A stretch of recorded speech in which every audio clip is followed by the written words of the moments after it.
interactions. Chappie led during tense Cold War moments, including confrontations with Libyan forces, always owning his own decisions. Daniel led the Air National Guard, overseeing 106,000 personnel across diverse missions. Make sound and timely decisions. Chappie, strategic acumen earned him command of NORAD, where split-second decisions were critical. Daniel's leadership during the 9/11 operations required swift and strategic responses. Number 5, set the example. As the first African-American four-star general, Chappie became a symbol of excellence and perseverance.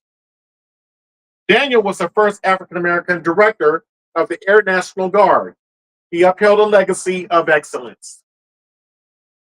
Number 6, know your people and look out for their welfare. Chappie was known for mentoring young officers and advocating for unity and patriotism. Daniel prioritized readiness and support for Guard members nationwide. Number 7, keep your people informed. Chappie's speeches emphasized transparency and national unity, inspiring trust and morale. Daniel's leadership style emphasized clear communication and policy transparency. Number 8, develop a sense of responsibility in your subordinates. Chappie empowered others to lead, fostering a culture of accountability. Daniel cultivated leadership within the Guard, preparing future commanders.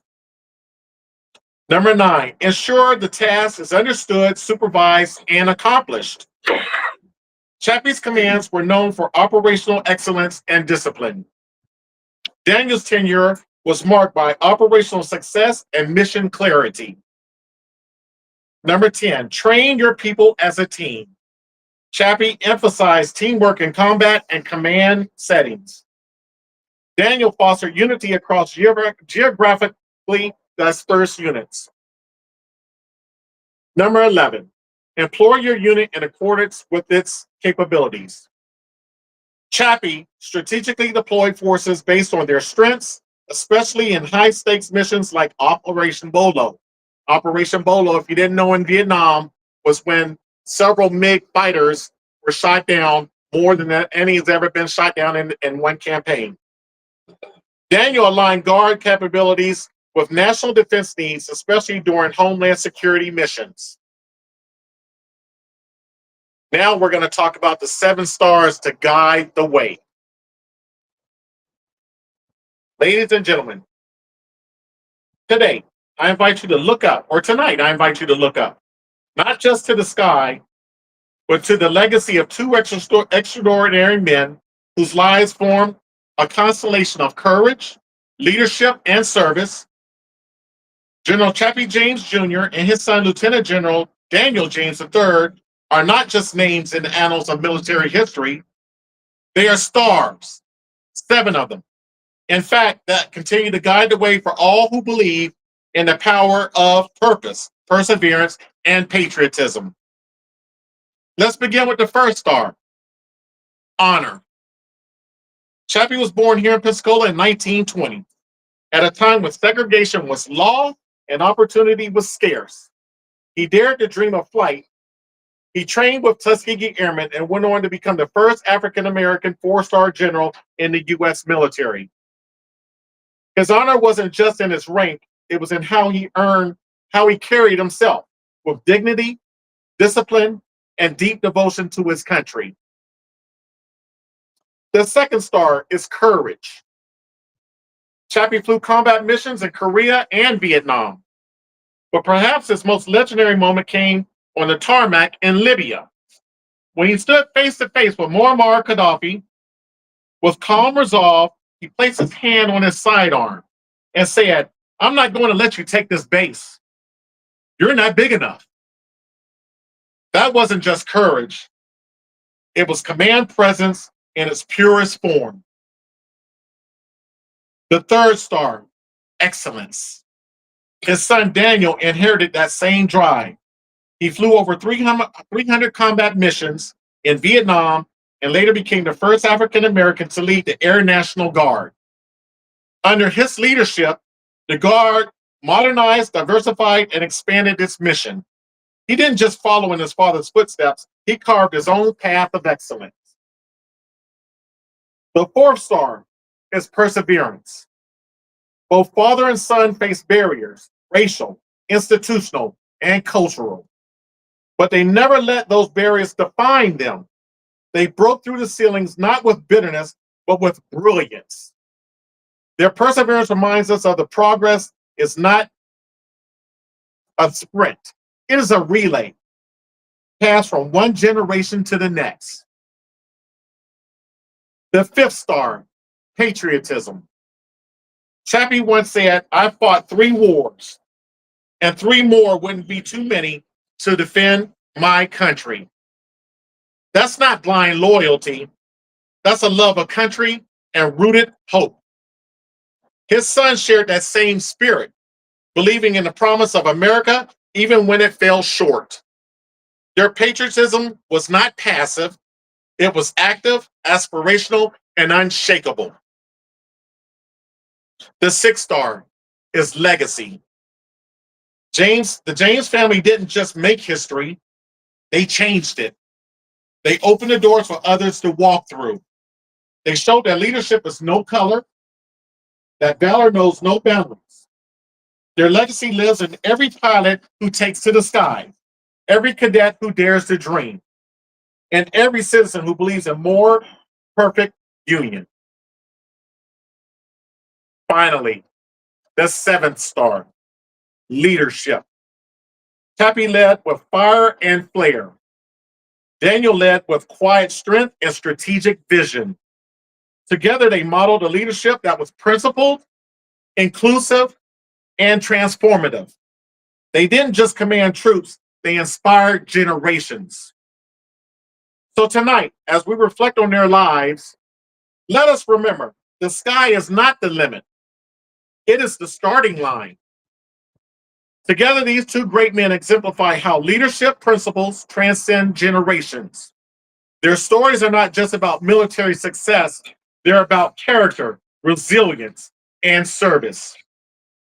In the constellation of American military history, few stars shine as brightly as enduringly as those of Chappie James and Daniel. Their lives marked by courage, integrity, and trailblazing leadership form a celestial guide for future generations. The metaphor of 7 stars to guide the way evokes not only the North Star of moral clarity, but also the constellation of values that defend their service: honor, courage, excellence, perseverance, patriotism, legacy, and leadership. The 7 stars of honor, courage, excellence, perseverance, patriotism, legacy, and leadership are not just their story. They can be ours too. Let them guide us. Let them lift us. And let us never forget the constellation they form: father and son, warrior and leader, dreamer and doer. Thank you very much.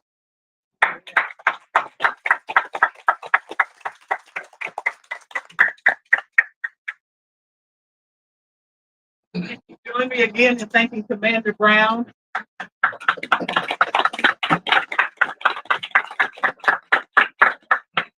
I don't know how many stars you got, Commander Brown, but I suspect that with those students at Booker T that you are letting your light shine as well. So we are grateful. You said absolutely. Yeah, we are grateful. So please join me in thanking Commander Brown again. And if you don't know him, please get to meet him. He's all shiny and new right now, but when we were in there, he said Phantom. So I know he's a down home brother. Education is a beautiful thing, but if you can connect to people, I think that's another beautiful thing. I'm just saying, from one country sister to a country brother, it's up. Yeah. But that's a beautiful thing, and I imagine that Chappie James and General James were that same way, that they had the spirit of connecting, as he mentioned, Chappie reaching back and teaching youngsters. One of my favorite people I got a chance to interview was Walt Richardson, and he talked about Chappie playing football with him. As if you knew Walt Richardson, as tall as he was, he said Chappie James would tackle them and play with them. And then later, when he joined the Air Force, he got a chance to actually sing with General James. And so, how beautiful it is for us to have to see people in our history that we can see and touch, that reach back and make sure that their light continues to shine. So again, thank you, Commander Brown. Yes, great job. Great job. And now to share a bit about this amazing museum's history and to introduce the current exhibits and an upcoming project, please welcome Ms. Jacqueline Lyons.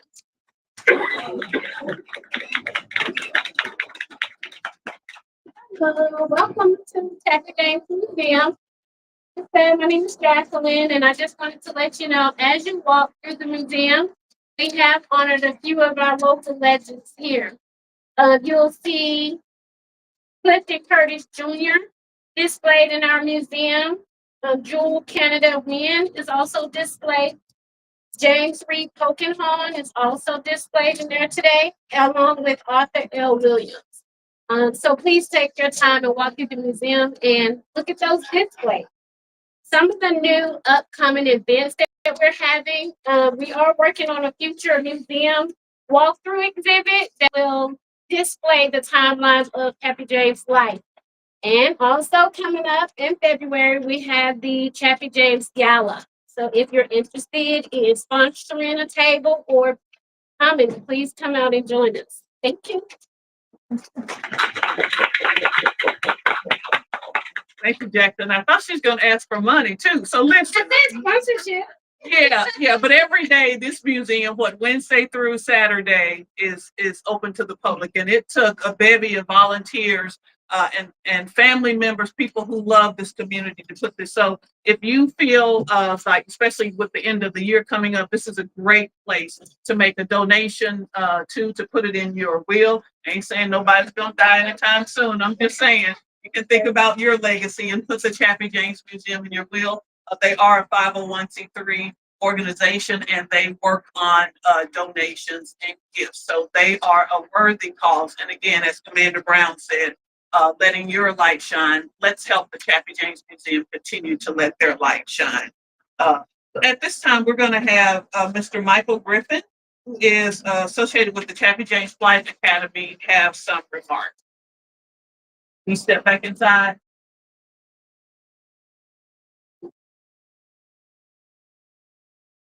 Mr. Charles. Michael Griffin.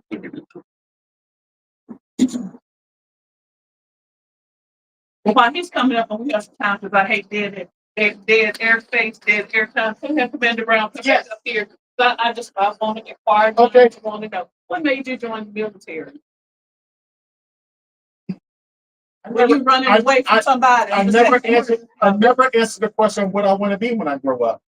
And in the Navy, I became an electrician when I was enlisted. Then after being out the fleet, I saw some officers that didn't quite measure up to what I thought were good leaders, and I said I felt that I could do better, and I was inspired to apply for the Navy ROTC scholarship and got blessed to receive that, and was determined to get back out in the Navy and continue on with my career. But I wanted to lead and see the world and follow my dad's footsteps as well, being a Navy sailor. So that was it.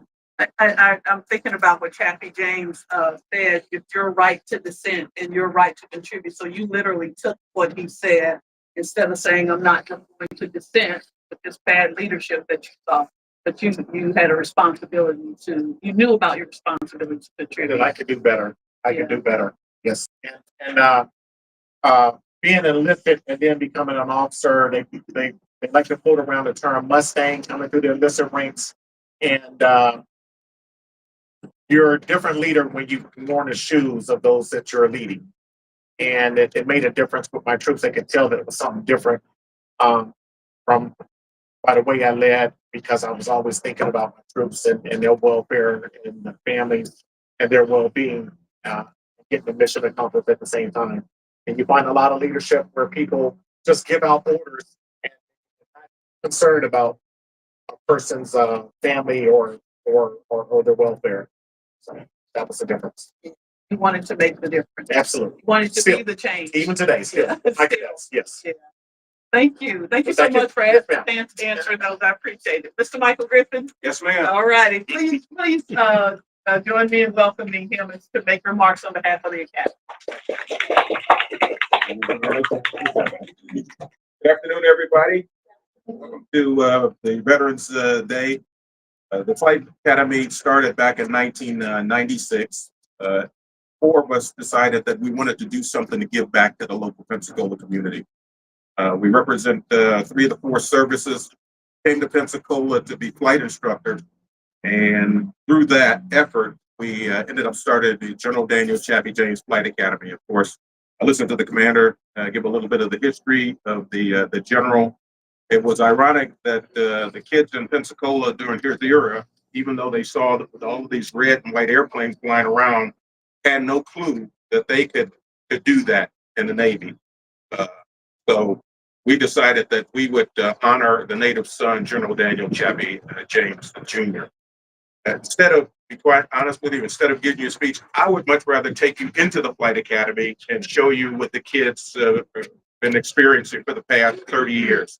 And we started in 1996. So would you like to go see the Flight Academy? Let's go show and tell instead of talk. How about that? Okay. We're We're gonna finish the program first. And just take all of my audience with us. I know, right? It's like, come on, I like that. Oh, you leave from the front, okay. Well, I got a commander back here. All right, let's thank Mr. Michael Griffin for those remarks.